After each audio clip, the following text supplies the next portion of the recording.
నమస్తే ఫ్రెండ్స్, నా పేరు సాయి కృష్ణ ఆజాద్, సుప్రీంకోర్టు అడ్వకేట్. ఈ వీడియో ఏంటంటే చాలా మంచి వీడియో, చక్కటి వీడియో. దయచేసి ఇది అందరికీ షేర్ చేయండి.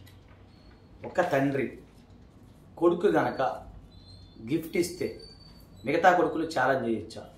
అలాగే ఆ కొడుకు సంబంధించిన వారసులు నీకు సంబంధం లేదు, నీకు ఆస్తి రాదు, మా తాత వాటల ఆస్తి రాదని చెప్పి మనవడు ఏమైనా ఛాలెంజ్ చేయొచ్చా? లేదా అక్క చెల్లెలు ఏమైనా ఛాలెంజ్ చేయొచ్చా?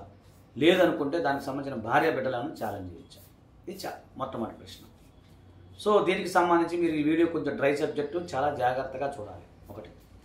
రెండవది ఏంటంటే, మీకు ఏదైనా కేవలం అపాయింట్మెంట్ కోసం గుర్తుపెట్టి, కేవలం అపాయింట్మెంట్ కోసం అయితే మా నెంబరు 9948090355 నెంబర్. కేవలం అపాయింట్మెంట్ కోసం మీకు ఫోన్ చేయండి. మాకు విజయవాడలో, హైదరాబాద్లో, ఢిల్లీలో 3 చోట్ల ఆఫీస్ ఉంది. మీరు ఎక్కడైనా కాంటాక్ట్ అవ్వచ్చు. సరే, ఇక సబ్జెక్ట్లోకి వెళ్ళిపోదాం. ఒకటే, ఇప్పుడు ఒక తండ్రి అనే వ్యక్తి ఉన్నాడు. అతనికి ఒక ఇద్దరు అబ్బాయిలు, ఒక ఇద్దరు అమ్మాయిలు అనుకుందాం. తనకు తాను సంపాదించిన సెల్ఫ్ ఎక్వైర్ ప్రాపర్టీ కొంత ఉంది, అలాగే ఎన్సిస్టర్ ప్రాపర్టీ ఏదైతే ఉందో అది కొంత ఉంది అనుకుందాం. సో ఎన్సిస్టర్ ప్రాపర్టీ అనేది పక్కన పెడితే, తనకు తాను కష్టార్జితంతో తాను సంపాదించిన ఆస్తి తన కొడుక్కి గిఫ్ట్ డీడ్ ఇచ్చాడు. ఇచ్చినప్పుడు మిగతా వాళ్ళు ఊరుకుంటారా? వాళ్ళు ఏమంటారు, అట్లా ఇస్తావు గిఫ్ట్ డీడ్, మాకు కూడా ఇవ్వాలి, మాకు కూడా వాటా ఉంటుంది అని చెప్పి అడుగుతారు. అలాగే గిఫ్ట్ని మీరు ఛాలెంజ్ చేయొచ్చా? ఛాలెంజ్ చేసే అవకాశం ఉంటుంది. అంటే మీరు ఛాలెంజ్ చేసే అవకాశం ఉంటుందా? లేదు.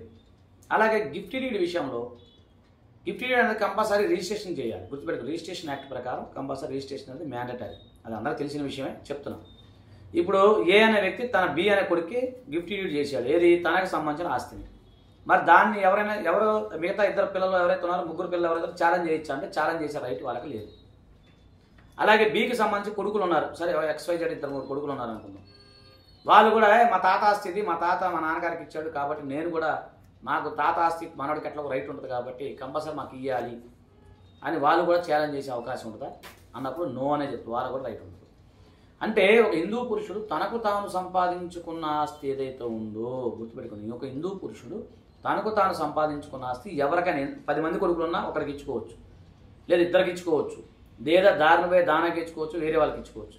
అదేంటంటే తాత ఆస్తి మనోడికి హక్కు ఉంటుంది. ఎప్పుడైతే మనోడికి హక్కు ఉంటుంది, ఈ యొక్క అనే వ్యక్తి తనకు వీలునామా రాయకుండా మరణించినట్లయితే ఆటోమేటిక్గా కొడుకులు అందరికి వస్తుంది, అలాగే మనవాళ్ళకి వస్తుంది. ఎప్పుడైతే అలా కాకుండా కొడుకు, ఇప్పుడు మనోడు ఉన్నాడు, అనే వ్యక్తి బీకి రాశాడు, బీకి సి అనే వ్యక్తి ఉన్నాడు, సి అనే వ్యక్తి దాన్ని ఛాలెంజ్ చేయడానికి కూడా రైట్ ఉండదు. ఎందుకు అంటే ఎప్పుడైతే బి నుంచి 3 తరాలు లెక్కేసుకోవాలి. అంటే ఏంటి, అంతకుముందు కంటే ముందు ఎవరైతే ఉన్నారో వాళ్ళు ఇచ్చిందని మనం జనరేషన్ లెక్కేసుకోవాలి తప్ప, మీరు ఎమ్మటే 2 తరాలు వేసుకున్నా మా తాత మా నాన్నకి ఇచ్చాడు అంటే ఆయన సెల్ఫ్ ఎక్వైర్ ప్రాపర్టీ ఆయనకి ఇచ్చుకుంటాడు. సో ఆ విధంగా మనకి అంటే ఉదాహరణకి తాత ఆస్తిలో మనోడు కూడా హక్కు ఉండదు. గుర్తుపెట్టుకోండి, తాత ఆస్తిలో మనోడు కూడా హక్కు ఉండదు.